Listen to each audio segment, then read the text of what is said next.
এই যে বন্ধুরা দেখেন, এটা হচ্ছে একটা সিট যেটা দিয়া ঢালাইয়ের আগে দেওয়া হয়েছিল শাটারিংয়ের সময় ছাদের। তো এই সিটটা রড মিস্ত্রি যারা আছে এদের অলসতার কারণে এখানে রয়ে গেছে। প্লাস রাজমিস্ত্রি যে এই যে এখানে যে গাঁথনি করছে যেই ভদ্রলোক যেই মিস্ত্রি, উনি ওইটাকে হয়তোবা দেখছে বা দেখে নাই কী করছে তা জানি না, উনি ওইটাকে গাঁথনি করে এই মাথা আটকে দিয়েছে পুরোপুরি। এখন অন্য রাজমিস্ত্রি এই সিলিং করতে এসে দেখে যে এই সিটটা এইভাবে এখানে আটকে আছে।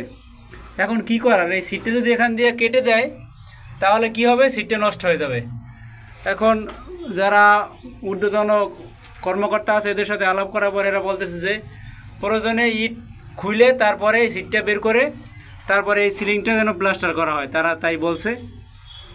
এখন দেখেন একটু ভুলের কারণে ওই পাশটা কিন্তু প্লাস্টার করা হয়ে গেছে, মানে